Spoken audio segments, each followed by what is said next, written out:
আসসালামু আলাইকুম, কি অবস্থা সবার? কেমন আছেন? নিশ্চয়ই ভালো। আমি তো অনেক অনেক দিন পর আজকে 21শে ফেব্রুয়ারির দিনে আপনাদের সামনে হাজির হয়ে গেলাম। অনেক দিন মাঝখানে ব্লগ দেই নাই, কিছু সমস্যা ছিল, একটু রেস্ট নিচ্ছিলাম, প্লাস হচ্ছে আসলে আমার মনটা খুবই খারাপ ছিল, তো সবাই দোয়া করবেন আমার জন্য। তো আজকে হচ্ছে অনেক দিন পরে, আজকে 21শে ফেব্রুয়ারি, তো আমি একটা শাড়ি পরেছি সুন্দর।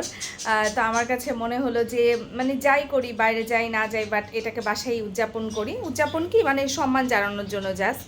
কারণ হচ্ছে আমরা তো সবাই জানি 21শে ফেব্রুয়ারি কি আমাদের ভাষা দিবস, হ্যাঁ, যেটা নাকি ইন্টারন্যাশনালি রিকগনাইজড একটা জিনিস, এবং সেটা ইন্টারন্যাশনালি সম্মান জানানো হয়, ইন্টারন্যাশনাল মাদার ল্যাঙ্গুয়েজ ডে, যেটা আমাদের খুব মানে ভালো লাগার বিষয়, তাই না? অবশ্যই।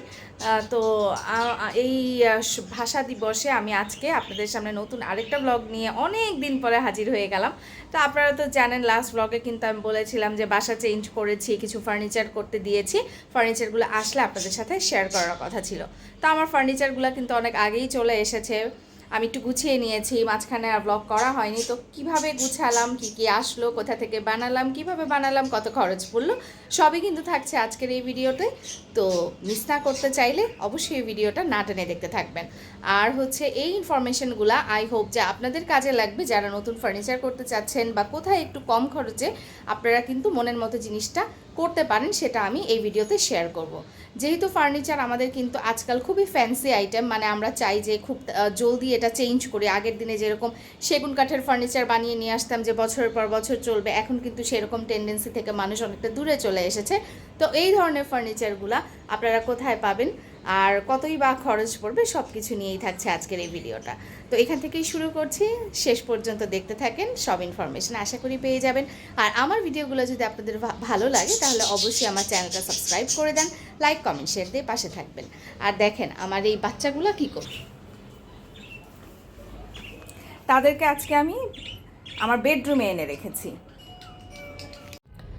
তো এই যে দেখতে পাচ্ছেন, এই আলমারিটা হচ্ছে আমি ওদের দিয়ে বানিয়ে এনেছি। তো আলমারিটার কালারটা হচ্ছে আমি বলেছিলাম যে ওদেরকে শ্যাম্পেইন কালার দিতে, যেহেতু আমার এই যে খাটটা শ্যাম্পেইন কালার, বাট আমি ছবি তুলে পাঠিয়েছি, ওরা হালকা একটু গোল্ডেনটা বেশি দিয়ে দিয়েছে, বাট অতটা বোঝা যায় না আসলে।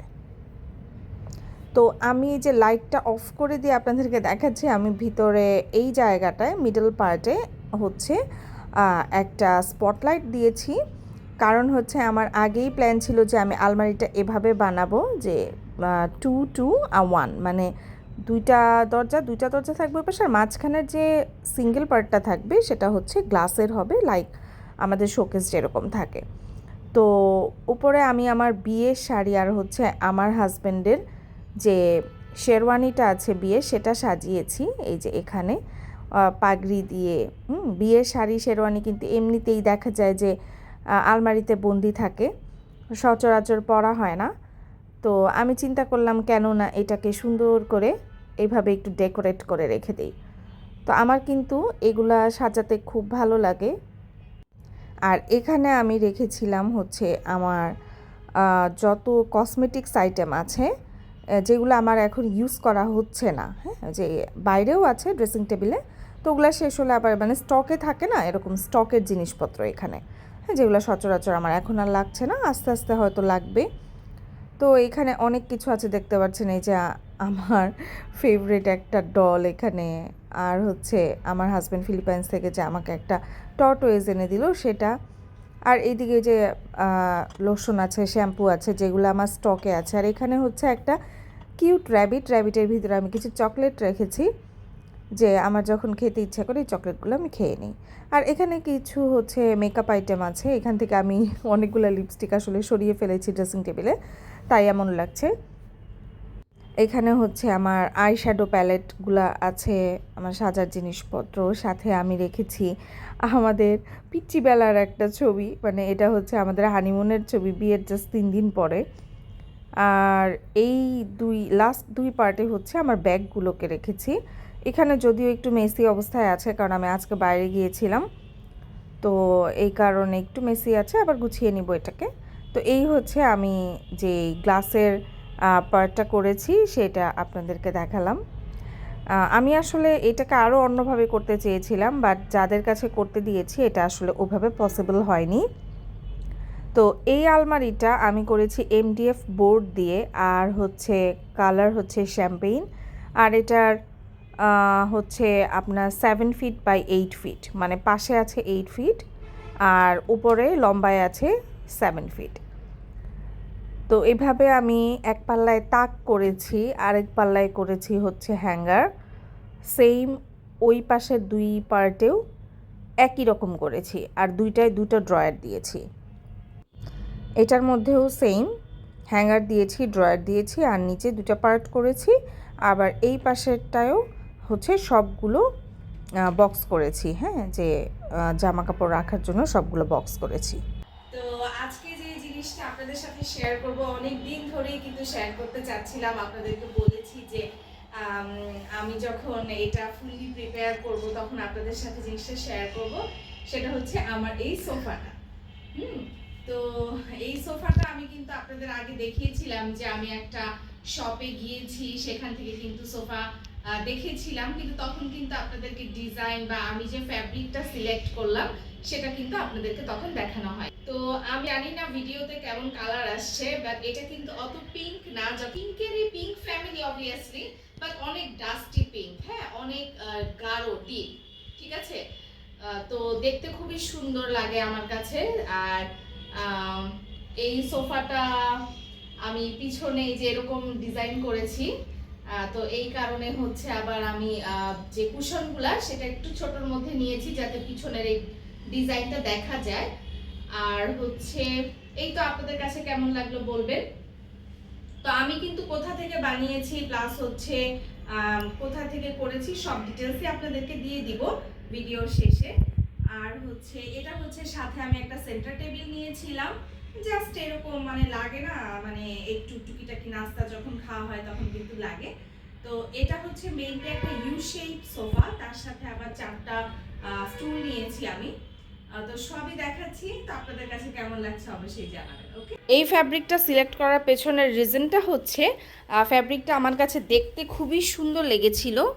এই যে এরকম একটা টেক্সচার আছে ফ্যাব্রিকটায়, হ্যাঁ, কালারটা আপনারা এখন বুঝতে পারছেন কি না জানি না, খুব সুন্দর একটা টেক্সচার আছে। আর এটা হবে কি সহজে অত ময়লা ধরবে না, কারণ যেহেতু এটা আমাদের খুব রাফলি ইউজ করা হবে, সো খুব একটা ময়লা এখানে দেখা যাবে না, এরকম কালারটা আমি নিয়েছি। এমনিতে কিন্তু আমার খুব মানে এই ধরনের কালার পছন্দ। পরে চিন্তা করলাম বাচ্চাদের বাসায় আসলে এই কালারটা নেওয়া ওয়াইজ হবে না, তাছাড়া ওই যে সোফার মধ্যে যারা এক্সট্রা কাভার ইউজ করেন ওই কাভারটা না আমার ভালো লাগে না ইউজ করতে, মনে হয় যে একটা যেটা বানিয়েছি সেটা এরকমই থাক যেরকম আছে। তো আমি এটা যেহেতু খুব সিম্পল রেখেছি মানে সিটিং এরিয়াটা, তো পেছনে আমি কিন্তু এই যে এরকম একটু ডেকোরেশন দিয়েছি, একটু এটাকে বলে হচ্ছে টাক টিন, মানে এটাকে একটু টাক টিন করে দিয়েছি যেন দেখতে একটু ভালো লাগে, দুইটার মধ্যে যেন একটু ডিফারেন্স বোঝা যায়। আর এই কারণেই পিলোগুলা কিন্তু হাইটে একটু ছোট নিয়েছি, এটা 18x22 নাকি 18-20 বা 22 এরকম হবে, মাথার বালিশের সাইজ আর কি এটা। তো এই ফ্যাব্রিকটাও কিন্তু কুশন কাভারের ফ্যাব্রিকটা আমার কাছে খুবই পছন্দ হয়েছে। আমি এটা নিজে চুজ করে নিয়েছি একটা শপ থেকে, তো আমার কাছে মনে হয়েছিল কন্ট্রাস্টে খুব ভালো লাগবে। আর হচ্ছে মানে শাইনি একটা সিম্পল টেক্সচারের সোফার সাথে যদি আমি শাইনি কিছু দিই তাহলে হয়তো দেখতে সুন্দর লাগবে। আপনাদের কাছে কেমন লাগছে আমাকে অবশ্যই জানাবেন। আর এখানে আমি সোফার প্যাটার্নটা করেছি হচ্ছে ইউ শেপের, যেন অনেক গেস্ট আসলেও বসা যায়। আমার আরও সোফা আছে, তো তারপরেও এখানটায় চিন্তা করলাম যে একটা ইউ শেপই নেই, আমরা এরকম শুয়ে বসে টিভি দেখব। তো এই মেইনলি এই টিভি দেখার জন্যই নেওয়া, যেহেতু আমার টিভিটা আগে বেডরুমে ছিল। বেডরুমে টিভি থাকলে হয় কি বেডরুমটা অনেক বেশি নোংরা হয়ে যায়, মানে দেখা যায় সারাক্ষণ বিছানায় বসে বসে শুয়ে বসে খালি টিভি দেখা হয়। এই কারণে আমি একটু এটা অল্টারনেট করে অন্য একটা রুমে দিয়েছি। আর এখানে হচ্ছে একটা টি টেবিলের মতো আছে, জাস্ট এখানে বসে একটু মানে জিনিসপত্র রাখা যায়, একটু কিছু খাচ্ছি মানে এখানে একটু রেখে খেলাম, একটু মুভি দেখলাম, এরকম। তো কেমন হয়েছে আমার এই সোফাটা আমাকে কিন্তু অবশ্যই জানাবেন, হ্যাঁ। এটা হচ্ছে যেদিন আমরা সোফাটা বানাতে দিয়েছিলাম সেদিন এই দোকান মানে বিভিন্ন দোকানগুলো ঘুরে দেখছিলাম। তো আমি বলছি আমি কিন্তু অনেক জায়গায় ঘুরেছি। আমি গুলশান ডিসিসি মার্কেট ঘুরেছি, তারপরে আরও গুলশানে, তারপরে হচ্ছে গুদারাঘাটে, তারপরে হচ্ছে নতুন বাজারে, হ্যাঁ গুলশানের দিকে। তো এগুলা কিন্তু সব ঘুরেছি। ঘুরে একটা আইডিয়া নিয়েছি, সেগুলোর অতটা ভিডিও করা হয় নাই। তো আমি একটু বাজেটের মধ্যে চাচ্ছিলাম। বাজেটের বাইরে গেলে তো মানে আপনি যদি হাই বাজেটের হাই রেঞ্জের জিনিসপত্র কিনতে চান তাহলে অনেক শোরুমই আছে, কিন্তু আজকে আমি দেখাবো আপনাদেরকে যে বাজেটের মধ্যে কোথায় আপনি একটা সুন্দর ভালো মোটামুটি মানে ভালো একটা জিনিস পেতে পারেন। তো আমরা সব জায়গা ঘুরে চলে এসেছিলাম বাড্ডা ফার্নিচার বাজারে। ওটা হচ্ছে বাড্ডায়, এটাকে বলে ফুজি টাওয়ার। তো বাড্ডা ফুজি টাওয়ারে কিছু দোকান আছে, তো সেই সব দোকান আমরা ঘুরে ঘুরে দেখছিলাম। তো সব মিলে আমাদের এই দোকানটায় ওদের সাথে কথাবার্তা বলে আমাদের পছন্দ হয়েছে। তো আমরা ওদের যে বানানো ফার্নিচারগুলো আছে সেগুলো দেখছিলাম, কিন্তু আসলে আমরা আমাদেরটা কাস্টমাইজ করেই দিয়েছি। ওরাই অনেক ধরনের ডিজাইন দেখাতে থাকে, প্লাস আপনার যদি কোনো ডিজাইন নিজের পছন্দে থাকে বা ফোনে দেখাতে পারেন, তো সেরকম আপনারা চাইলে করতে পারেন। তো আমরা এই যে এই ব্রাউন কালার যে সোফাটা, এটা হচ্ছে ইউ শেপের সোফাটা। তো এই ডিজাইনটাই আমরা নিয়েছি, মানে প্যাটার্ন সেম হবে বাট ডিজাইনটা চেঞ্জ হয়ে যাবে, ফ্যাব্রিক চেঞ্জ হয়ে যাবে, এভরিথিং আমরা চেঞ্জ করে নিয়েছি। তো এখানে কিছু আলমারি বানানো ছিল, সেগুলো দেখছিলাম, যেহেতু আলমারিটাও ওদের থেকে দেবো। এই যে হচ্ছে ওদের ঠিকানাটা, কাশফুল ফার্নিচার। তো এখান থেকেই আমার সোফা আর আলমারিটা নিয়েছি। জেনারেলি এই সোফা আলমারি আপনাদের অনেক বেশি হয়তো বা ভালো জায়গা থেকে করলে অনেক খরচ পড়তো। তো আমি যেটা করেছি এখান থেকে নেওয়ার কারণে তাও ভালোই মানে পড়েছে। তো এখানে হচ্ছে আমি ফ্যাব্রিক চুজ করতে আসছিলাম। সোফার ফ্যাব্রিক আমি ওদের ওখান থেকেই চুজ করেছি, কিন্তু আমার কুশনের ফ্যাব্রিক পছন্দ হচ্ছিল না। তো আমি এই যে এখান থেকে কুশনের ফ্যাব্রিকটা নিজে চুজ করে নিয়েছি। তো এই যে এই ফ্যাব্রিকটা কিন্তু আমি চুজ করেছি, যেটা আমার বাসায় এতক্ষণ দেখতে পারলেন।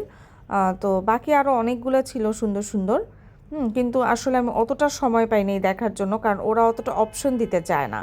হ্যাঁ, মানে এরকম 2টা দোকানেই আমাকে নিয়ে গেছে, এখান থেকে পছন্দ করতে হবে। তার মধ্যে ওই যে এই যে সামনে দেখতে পাচ্ছেন এগুলো ওরা নিতে বলে, তো আমি তো এগুলো নিব না।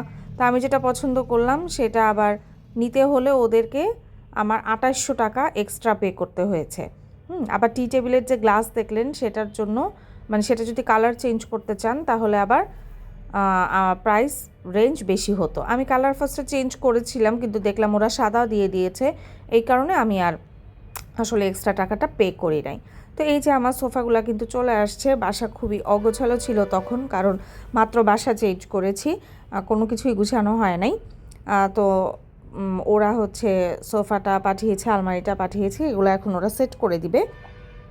তো আমার হচ্ছে এই সোফা আর আলমারি দুইটা একসাথে খরচ পড়েছিল 1,16,000 টাকা, হ্যাঁ সব মিলায়, কারণ আমি বেশ কিছু জিনিস কাস্টমাইজ করেছিলাম। আর সোফার যে ফ্যাব্রিকটা ছিল ওইটা একটু এক্সপেন্সিভ ছিল, সেই কারণে। কিন্তু জেনারেলি ওরা যে এই সোফাগুলো বানিয়ে রেখেছে না, যেগুলো আপনাদেরকে এতক্ষণ দেখালাম, ওগুলো অনেক কম দামেই পাওয়া যাচ্ছে। 40,000 টাকায় সোফা পাওয়া যাচ্ছে, 45,000 টাকায় সোফা পাওয়া যাচ্ছে, চাইলে আপনারা আরও অনেক বার্গেনিংও করতে পারেন। তো এই তো নতুন ফার্নিচার আসছে, আর আমার ছেলে তিরিং বিরিং করে লাফাচ্ছে, ও তো খুব খুশি। বাসায় নতুন কিছু কিছু আসলে ও কিন্তু অনেক বেশি খুশি হয়ে যায়। তো ওরাই কিন্তু সব কিছু সেট করে দিচ্ছিল। সোফা চলে আসছে, এই যে আমার টুলগুলা চলে আসছে, এই টুলগুলা আসলে সোফার সাথে আমি 4টা বানিয়েছিলাম। আর এই যে আমার আলমারি পার্ট বাই পার্ট চলে আসছে, সব সেট করা হবে। আর কেমন হয়েছে সবই তো আপনাদেরকে দেখালাম। তো আজকের এই ভিডিওটা আপনাদের কাছে কেমন লাগলো জানাবেন, ভালো লাগলে প্লিজ আমার চ্যানেলটা সাবস্ক্রাইব করে দেন। ভালো থাকেন, বাই বাই।